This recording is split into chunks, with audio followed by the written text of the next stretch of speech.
जनु तुरा तेरे चाकरा पाखाक नानक बुगोयद जनु तुरा तेरे चाकरा पाखाक हक कबीर करीम तू बेअब परवरदिगार या करद गुफ्तम पेश तुम दर गौसुन करता या करद गुफ्तम पेश।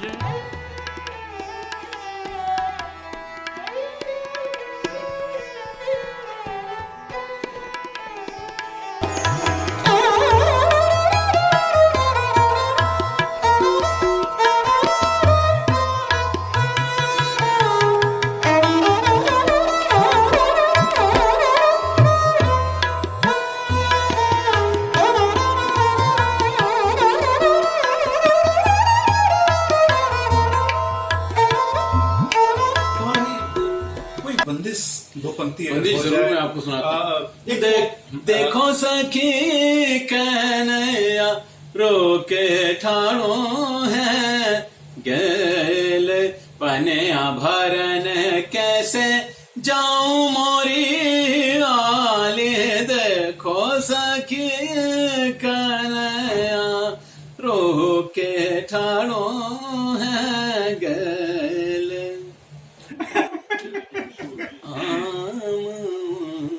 का ख्याल आ गया डरा डा डा डा डा डा डा डा डा डा हुई शाम डरा आज हमारे साथ हैं मशहूर सारंगी वादक कमाल साबरी खान साहब। आइए हम कमाल साबरी खान साहब से कुछ बातचीत करते हैं सारंगी के बारे में, घराने के बारे में, सारंगी की परंपरा के बारे में, शास्त्रीय संगीत के बारे में और उन तमाम चीज़ों के बारे में जिसके बारे में एक सामान्य व्यक्ति के मन में जिज्ञासा उठ सकती है संगीत से जुड़ा हुआ। कमाल साबरी साहब, आपका स्वागत है। शुक्रिया जी। साबरी साहब, हम जानना चाहेंगे सबसे पहले सारंगी वाद्य के बारे में, ये क्या है? भाई, सारंगी एक ऐसा वाद्य यंत्र रहा है शुरू से ही जो इंसानी आवाज के सबसे ज्यादा नजदीक साथ अगर कोई है तो वो सारंगी और इसकी जो खासियत ये है कि पुराने वक्त में इसको बहुत ज्यादा गाने के साथ और जैसे हमारे शास्त्रीय संगीत की डिफरेंट विधाएं हैं, ध्रुपद संगीत है, ख्याल गायकी है, ठुमरी है, कजरी है, चैती है, टप्पा है, तराना, फोक सॉन्ग, गजल, भजन, कव्वाली, ये सारे मुख्तलिफ अंदाज की जो संगीत है वो सारंगी पे बजता है। और सारंगी चूंकि एक गायकी अंग को बजाता है तो जो भी सारंगी की तालीम होती है सब गायकी की तालीम, और इसको पुराने वक्त में सौरंगी कहा गया। अच्छा, सौरंग 100 कलर्स। अच्छा, सौरंग से बन के फिर ये एक मुहावरे के तौर पर सारंगी ये प्रचलित हो गई। सारंगी के वाद्य यंत्र में कुछ इसका परिचय दीजिए कि सारंगी वाद्य यंत्र क्या होता है। ये हम जानते हैं कि तंतु वाद्य है, तो दूसरे जो तंतु वाद्य हैं, चाहे वीणा कैटेगरी में जो भी हो, रुद्र वीणा, विचित्र वीणा या फिर वायलिन हो, तो इससे कैसे ये क्या? सारंगी भी एक एक्चुअली वीणाओं में से है। जैसे 13वीं सेंचुरी में, 13वीं शताब्दी में बुक लिखी गई संगीत परिजात संगीत रत्नाकर, उसमें जो वर्णन किया गया एक वाद्य यंत्र का, उसका नाम था पिनाकिनी वीणा। उसको एक जैसे स्टिक लेके या बैम्बू लेके उसमें दोनों जो तार के सिरे वो बांध के थोड़ी सी ब्रिज लगा के, और हाथ से गज जो होता है वो घोड़े की दुम के बाल उसमें इस्तेमाल होते थे उस वक्त भी। अभी भी होता है, अभी भी वही होता है। अब नायलॉन भी चल गए, लेकिन जो साउंड घोड़े की दुम के बाल से आता है वो परफेक्शन। ज्यादातर सारंगी प्लेयर्स घोड़े की दुम के बाल इस्तेमाल करते हैं, तो वो माना जाता है कि पिनाकिनी वीणा सारंगी के फोर फादर्स है। सारंगी का आबा व अजदाद जो था वो पिनाकिनी वीणा से निकली है सारंगी। तो और यही कि सारंगी शुरू से ही एक वोकल के साथ बजने वाला साज रहा। और उसके बाद उस्ताद बुंदू खान साहब ऐसे सारंगी प्लेयर रहे जिन्होंने सबसे पहले सोलो बजानी शुरू की। अच्छा अच्छा। और वो सोलोइस्ट थे, उनकी सारंगी का शेप भी बहुत छोटा था। और HMV जो रिकॉर्ड कंपनी थी उसमें सबसे पहले अगर कोई सारंगी प्लेयर को रिकॉर्ड किया तो वो उस्ताद बुंदू खान साहब सोलोइस्ट थे। 3-3 मिनट के रिकॉर्ड। ये कब की बात होगी? ये काफी पुरानी, मेरे ख्याल है अर्ली या लेट 80s, 1800 कुछ की बात है ये। अच्छा, 100 साल से ज्यादा ये हो गए। तो उस वक्त में मेरे ख्याल है खान साहब बुंदू खान साहब को रिकॉर्ड किया गया और वो रिकॉर्डिंग भी आई। फिर सबसे पहले उन्हीं को रिकॉर्ड किया क्योंकि खान साहब बुंदू खान साहब उस वक्त के बहुत मशहूर। हाँ, बुंदू खान साहब पहले ऐसे सारंगी जिनको रिकॉर्ड किया और उनकी सारंगी संगत की नहीं थी, वो सोलो ही बजाते थे। अच्छा अच्छा अच्छा। संगत करते भी नहीं थे। और अच्छा रहा वो वक्त, एक अलग वक्त था। तो उसके बाद और सारंगी प्लेयर्स आए, उसमें मेरे वालिद साहब का योगदान बहुत रहा क्योंकि उन्होंने संगत को नहीं छोड़ा। वाह। संगत करना भी अपने आप में एक बहुत मुश्किल और एक चैलेंजिंग काम रहा और उन्होंने उसमें महारत हासिल करी और सारे हर घराने की गायकी को बजाया। और उसके बाद एक परिपक्वता आ जाती है सारंगी प्लेयर में कि जब, क्योंकि सारंगी प्लेयर को माना जाता है कि वो जब तक उसके अंदर एक इमेंस अमाउंट ऑफ म्यूजिक नहीं है तो वो अकम्प्लीमेंट नहीं करता। जाहिर है कि वो सिर्फ अपने घराने से बाहर कई घरानाओं के साथ तालमेल, अंदर बहुत कई गायकी के अंदाज के साथ उनको तालमेल बिठाना होता है। तो ये एक बहुत बड़ा काम है संगत का। सबसे पहले संगत जी, मैंने भी, आपको पता ही, सबके साथ संगत पहले की, सब सारे बुजुर्गों के साथ। और कुछ नाम जानना चाहूंगा। दुर्पद में फहीमुद्दीन डागर साहब के साथ, और जितने भी गा रहे हैं सभी के साथ मैंने बनाया हुआ है। ऊपर वाले का बड़ा शुक्र है, करम है। आजकल के भी और बुजुर्ग लोग भी, सबके साथ मैं बैठा हूँ। चाहे उसमें विजय देवी जी, प्रवीण सुल्ताना जी, किशोरी जी, सबके साथ मैंने, क्या आपकी दुआ से, और गंगूबाई हैंगल जी, लीजेंड, लेजेंडरी, उनके साथ जब मैं बजाया विमलेंदु भाई, तो मैंने उनको बताया नहीं था कि मैं किसका शागिर्द हूँ या किसका रहा हूँ। अच्छा, वो वाकिफ नहीं थे? वो वाकिफ नहीं थे। तो कहने लगे अच्छा बेटा सारंगी निकालिए आप। मैं बजाने लगा, कहने लगे ये राग में गा रही हूँ आप, उसको थोड़ा हटा लिए। मैंने अपना निकल बैठ की। तो जब मैं संगत कर रहा था उनकी, तो ऐसे करके देखने लगी मुझे ऐसे और कानों से सुनने लगी। कहने बेटा तुम साबरी खान की लड़की या शागिर्द हो उनकी? मतलब उन्होंने बोल से पकड़ लिया, सारंगी के बजाने से उन्होंने अंदाजा लगा लिया। क्या बात है। तो ये मैं कहता हूँ कि ऐसे गाने वाले जो सारंगी में इतना इंटरेस्ट ले रहे हैं, जिनको पता है कि ये जो जिस अंदाज से ये बजा रहा है, ये किसकी सारंगी है, किसकी सारंगी है, विरासत किसकी संभाल रहा है, ये किसका अंदाज है। बिल्कुल। तो ये बहुत बड़ी बात है, मेरे ख्याल है ये बहुत बड़ा मेरे लिए कॉम्प्लीमेंट है, कॉम्प्लीमेंट और अवार्ड है कि कोई ये बोल रहा है कि आपके उस्ताद की और पिताजी की आपकी उसमें शबाहत, ये बता रहा है कि आपकी तालीम अच्छी हुई। जी। तो ये बड़ा करम रहा ऊपर वाले का कि मुझे बहुत बेस्ट उस्ताद सारंगी का मुझे घर पे मिला और उन्होंने, जिससे मेरी शिक्षा हुई, मेरी तालीम हुई। और बचपन से ही उन्होंने ऐसा मेरा हाथ रखवाया कि मैं बहुत जल्दी अच्छा बजाने लगा और मार्केट में आ गया था। मैं 14-15 साल की उम्र में मैं परफॉर्मेंसेज में आ गया। क्या बात। जैसे तबला प्लेयर्स के साथ नगमा बजा रहा हूँ, कहीं गाने वाले के साथ बजा रहा हूँ या डांस के साथ बजा रहा हूँ। तो हर लेवल से मैंने उसमें से निकला, क्योंकि जब आप एक बहुत ही कमेंडेबल सारंगी प्लेयर बनते हैं तो उसके लिए बहुत जरूरी है कि आप ग्राउंड लेवल पे काम करके आगे बढ़े। मेरा ख्याल है ये हर चीज पे अप्लाई करता है। आपने चाहे मिनिस्टर बनना हो, कुछ करना हो, अगर आपको पता ही नहीं है कि मेरी जनता, मेरी आवाम मुझसे क्या एक्सपेक्ट कर रही है, तो आप ज्यादा देर तक नहीं कर सकते। सही बात। अकबर के बारे में भी ये सुना कि रात को निकलता था वो लोगों से प्रजा की तकलीफें जानने के लिए। तो ये बड़ा जरूरी है कि किसी कार्य में आपको अगर उच्च लेवल की सफलता चाहिए तो उसमें ग्राउंड लेवल पे बहुत काम करना होता है। सही बात। अब जैसे आपने ठुमरी बजानी है, आपको बोली काटना नहीं आ रहा, तो आप कैसे ठुमरी बजाओगे? बिल्कुल नहीं है, आपको ठुमरी की भी जानकारी होनी चाहिए। दादरा बजाना है तो दादरे में तो तान नहीं मार सकते आप, तैयारी नहीं दिखानी, उसमें तो बोल काटना है और बोल बनाओ का काम है। क्या? तो उसमें गज से आपने वो गज का काम है, तो उसके बजाने के लिए आपको ठुमरी या कजरी या दादरा गाने वाले या गाने वाली के साथ बजाना पड़ेगा। तो वो जब आप कर करके उसमें फिर आपके अंदर एक परिपक्वता होती रहती है, एक कामयाबी मिलती रहती है, आपके बजाने में वो चीज, वो उस लेवल की चीज नजर आने लगती है कि ये अच्छे से अच्छा, बेहतर से बेहतरीन होते जा रहे हैं।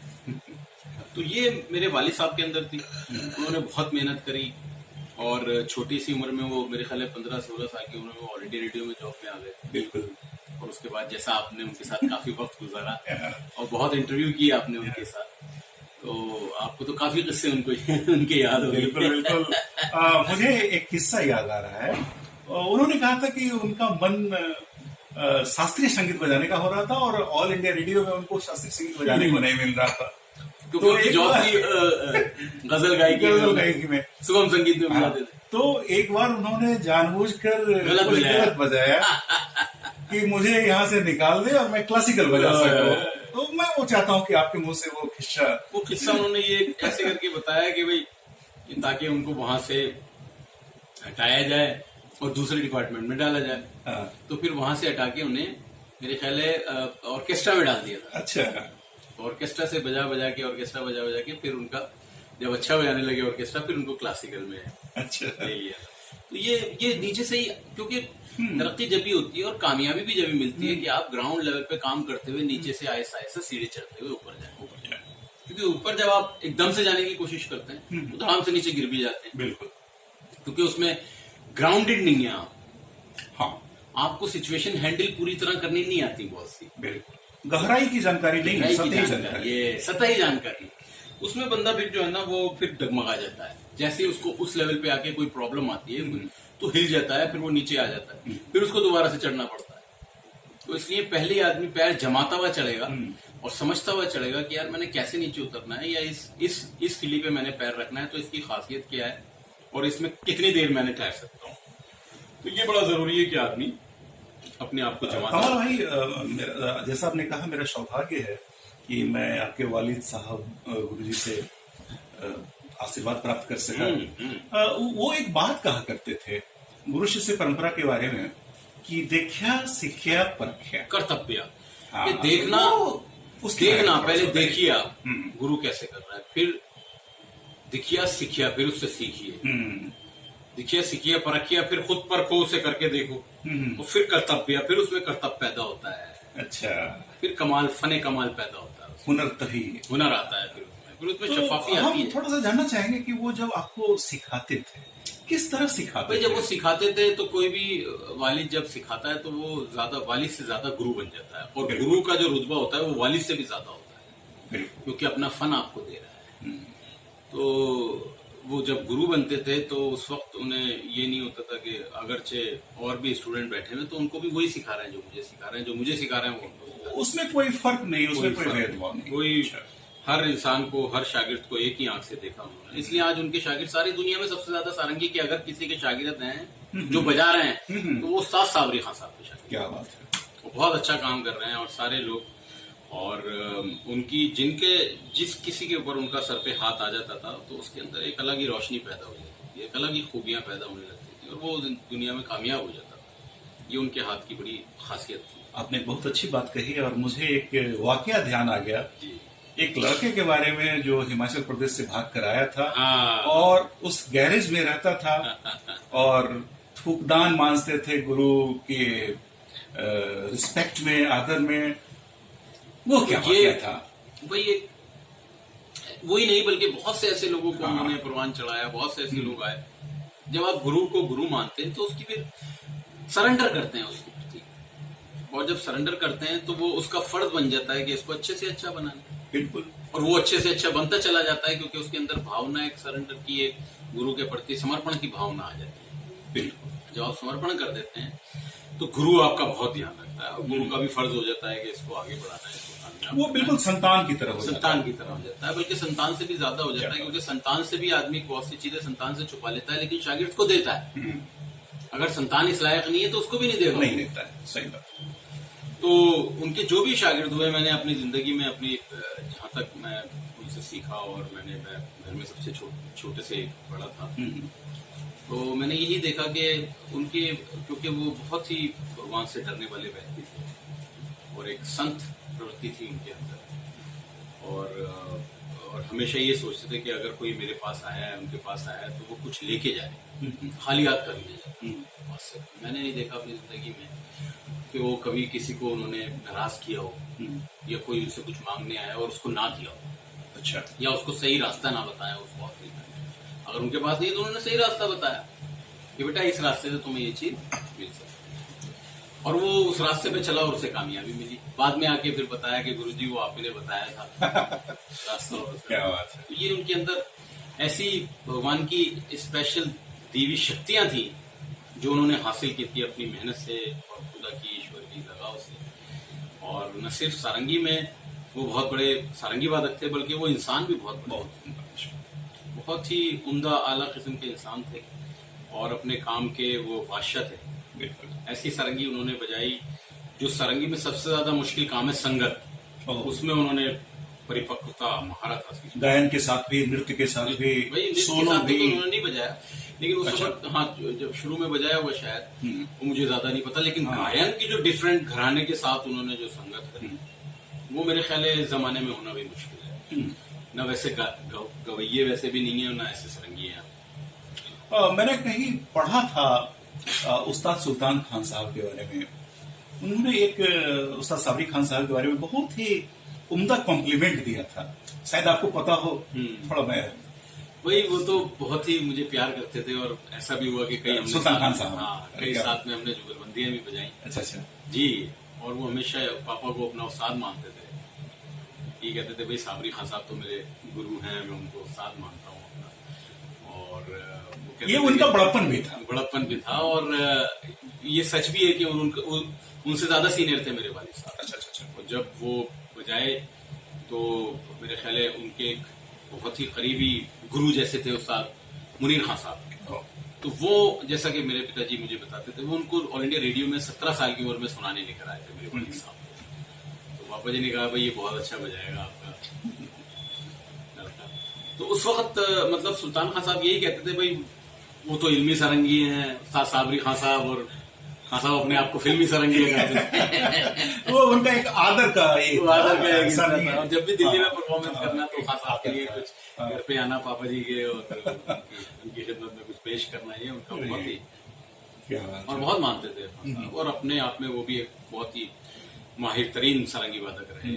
सुल्तान खान साहब मैं बहुत प्यार करता था, वो भी मुझे बहुत प्यार करते थे और साथ में हमने बहुत कॉन्सर्ट्स की, बहुत हमने मेरी सीडीज भी हैं उनके साथ जुगलबंदी। अरे क्या उनका प्यार, उनका बड़प्पन के वो उन्होंने हमें अपने साथ बिठाया। मैं परिवार में और मुझे जहां तक पता है सारंगी के साथ साथ पैरेलल तबला भी चल रहा है। तबला मेरे बड़े भाई सरवर भाई जो दिल्ली में रहते हैं, वो अजराड़े घराने के बहुत ही सीनियर तबला नवाज हैं और बहुत ही नॉलेजेबल तबला नवाज। अजराड़े घराने मतलब ये अकरम खान साहब वगैरह, जिसमें अकरम भाई भी हैं और अपना शफात भाई थे। शफात भाई अजराड़े के नहीं थे, शफात भाई तो दिल्ली घराने के थे। अच्छा। लेकिन अकरम भाई हैं और उनके वालिद साहब उस्ताद हशमत खान साहब थे, उनकी भी इंतकाल हो गया। वो भी बड़े सीनियर तबला नवाज थे अजराड़े के। और एक गुंदू खान साहब हुए, गुंदू खान साहब बहुत ही वो उनसे भी सीनियर तबला नवाज थे अजराड़े के, जिनसे मेरे वालिद साहब मेरे भाई साहब ने सीखा, बड़े भाई। और मेरे छोटे भाई गुलफाम भी उन्हीं से सीखा था। अच्छा। तो मैं समझता हूँ कि सरवर भाई अपने आप में एक काफी इस वक्त सीनियर मोस्ट अजराड़े के तबला नवाज हैं और अभी बर्मिंघम में मुकीम है, वहाँ रहते हैं। अच्छा। और बहुत माशाल्लाह उन्होंने बहुत ही अच्छा काम किया अपने परिवार में। और संगीत की परंपरा को जो आगे बढ़ा रहे हैं वही सुहेल है मेरी बहन का लड़का, और माशाल्लाह मेरे साथ यहाँ जो पटना में आया हुआ था नबी, बहुत अच्छा बजा रहा है। और कोशिश है कि परिवार में सारंगी रहे, सारंगी चलती रहे और नेक्स्ट जनरेशन। आप पिता बन चुके हैं बस और आपका छोटा लड़का, बड़ा बच्चे हैं, वो बस करता है उसकी छोटी सारंगी अभी तो बहुत दूर है। आपने सौंप दी है विरासत। हाँ, कोशिश तो की है, हमारा इरादा तो है, आगे वो क्या करता है, अभी तो छोटा है। क्या नाम है? अब्दुल अहद। और छोटे वाले का नाम है असद उबैद। तो वो अभी 1 साल का है, बड़ा वाला 3 साढ़े 3 साल का है। अच्छा। कर रहे हैं अभी, मतलब ये कि अभी तो दुनिया में आए हैं। अभी तो बहुत जरूर नाम रोशन करेगा संगीत का इंशाल्लाह। सबका आशीर्वाद है, बस दुआएं हैं सबके साथ में। और कमाल भाई थोड़ा सा और जानेंगे कि कुछ अपने अचीवमेंट के बारे में। अचीवमेंट ये कि जो आपकी संगीत की जो सीडीज आई हैं, कैसेट्स आए हैं, भी मेरे और जो कंसर्ट्स हुआ है, कुछ अवार्ड मिले हैं, 25-30 तो बस समझ लीजिए कि मेरे पास रिकॉर्डिंग है, मेरी सीडीज हैं मार्केट में। और भाई मैं एक किस्सा आपको सुनाना चाहूँगा कि मैं 2016 में मुझे बुलाया गया एक अवार्ड के लिए जिसका नाम था नेशनल म्यूजिक सिटी अवार्ड। तो वो वहाँ से मिला। उसके बाद मैंने कहीं रिकॉर्डिंग की थी, तो उसमें वो रिकॉर्डिंग जो है वो गोल्ड मेडल मिला वहाँ कैलिफोर्निया में जो ग्लोबल म्यूजिक अवार्ड होता है उसमें। तो चल रहा है, रास्ते बन रहे हैं, ऊपर वाला बना रहा है। मेरा मकसद ये नहीं है कि सिर्फ अवार्ड और सिर्फ ये किसी तरह मिलता रहे। मैं हमेशा चाहता हूँ जो भी मेरे अंदर अच्छाई है वो लोगों के साथ शेयर कर सकूँ, उनकी खुशियाँ उनको खुशी दे सकूँ अपने संगीत से। एंड जैसा मैं कहता हूँ कि मेरा music is to heal the people.